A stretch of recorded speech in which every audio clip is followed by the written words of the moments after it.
Saudari-saudaraku yang terkasih, nasihat Rasul Paulus bagi kita hari ini amat jelas. Kristus telah memerdekakan kita supaya kita benar-benar merdeka. Karena itu berdirilah teguh sebagai orang-orang yang merdeka, karena kita memang telah dipanggil untuk merdeka. Selanjutnya Rasul Paulus memberikan sedikit penjelasan.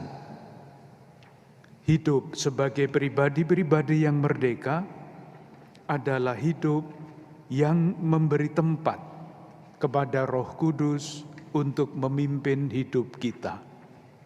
Artinya, hidup kita tidak kita tentukan sendiri oleh kemauan, keinginan, atau keputusan-keputusan kita sendiri.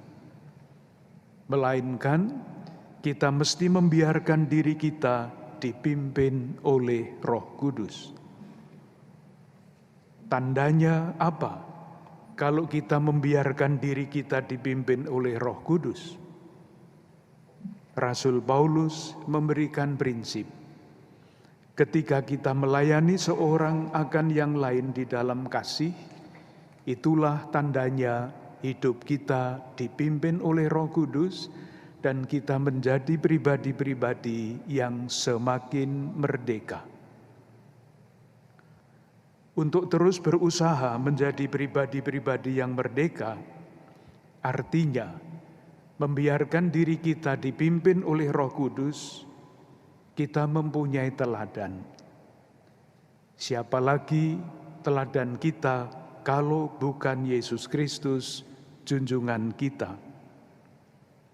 Itulah yang dikisahkan di dalam Injil hari ini. Yesus berketetapan hati, mengarahkan pandangannya ke Yerusalem.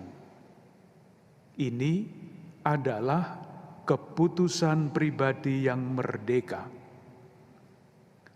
Sejak awal, Yesus membiarkan dirinya dipimpin oleh Roh Kudus. Ia dikandung oleh Roh Kudus. Ia berhasil mengatasi godaan-godaan di padang gurun karena membiarkan dirinya dipimpin oleh Roh Kudus. Ia mulai karyanya dengan menyatakan, Roh Tuhan ada padaku. Roh inilah yang akhirnya membawa Yesus ke Yerusalem.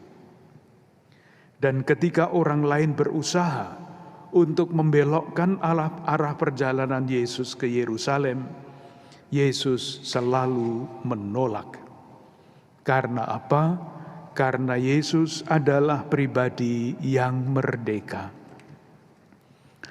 Saudari-saudaraku yang terkasih, yang menarik dan yang mengundang kita untuk merenung lebih dalam adalah ini. Kemerdekaan Yesus persis sama dengan ketaatannya. Ia taat sepenuhnya kepada kehendak Bapa, dan karena itu ia menjadi pribadi yang merdeka. Yesus tidak dipaksa oleh siapapun untuk mengarahkan pandangannya ke Yerusalem. Ia sendiri berketetapan hati secara merdeka untuk mengikatkan diri dengan kehendak Bapa sejak awal.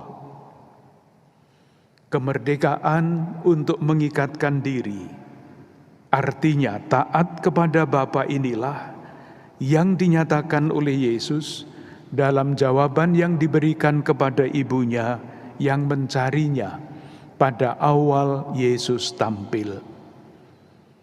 Kepada orang tuanya, Yesus berkata, "Tidakkah kamu tahu bahwa aku harus berada di dalam rumah Bapakku?" 100% merdeka, 100% taat.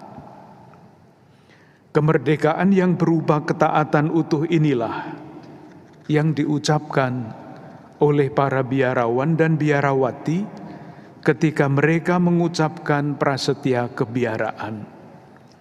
menyatakan taat, supaya dapat menjadi pribadi yang merdeka, yang dengan gembira melayani siapapun tanpa kepentingan pribadi.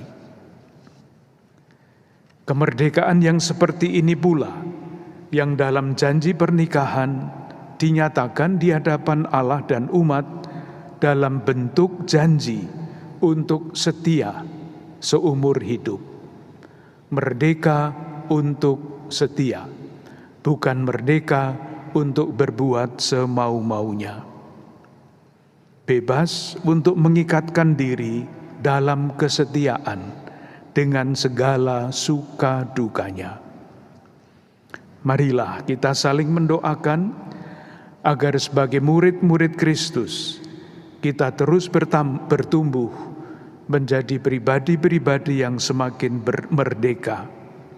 Artinya, menjadi semakin serupa dengan Yesus yang membiarkan hidupnya dipimpin oleh Roh Kudus, bukan oleh kemauan, keinginan, dan rencana-rencana sendiri. Semoga kita pribadi, keluarga-keluarga, dan komunitas kita selalu memberi tempat kepada Roh Kudus untuk membimbing kita.